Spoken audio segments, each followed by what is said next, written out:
Good morning everybody. ఈరోజు మరి Netaji Subhash Chandrabose birthday సందర్భంగా ఒక ఇంట్రెస్టింగ్ టాపిక్ చెప్పుకుందాం. మనము నేతాజీ ఐఎన్ఏ బ్రిటిష్ వారి చేతిలో ఓడిపోయిందా, లేక బ్రిటిష్ వారే ఐఎన్ఏ చేతిలో ఓడిపోయి మన ఇండియాని వదిలిపెట్టి వెళ్ళారా? ఇది టాపిక్ అన్నమాట. సుభాష్ చంద్రబోస్ అనే అతను ఎన్నో అడ్వెంచర్స్ చేశాడు. మనకు అందరికి తెలిసిందే కదా. అతను ఇక్కడి నుంచి ఐసీఎస్ పాస్ అయిన తర్వాత అతను జైల్లో కాంగ్రెస్ ప్రెసిడెంట్గా ఉన్న తర్వాత జైల్లో పెడతారు. జైల్లో నుంచి అతను అమర్ నిరాహార దీక్ష చేసి కలకత్తా నుంచి బ్రిటిష్ వాళ్ళు కన్నుగప్పి బెర్లిన్కి వెళ్తాడు.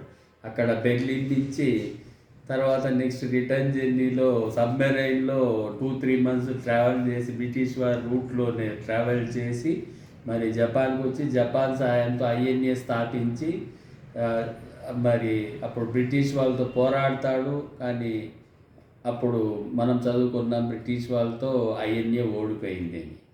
సో తర్వాత నేతాజీ డిసప్పియర్ అయిపోతాడు 1945 August 18th. తర్వాత ఐఎన్ఏ ట్రయల్స్ జరుగుతాయి 1945 ఎండ్లో.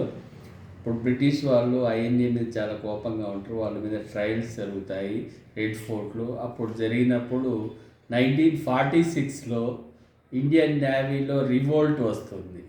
February 18th 23rd మధ్యలో రివోల్ట్.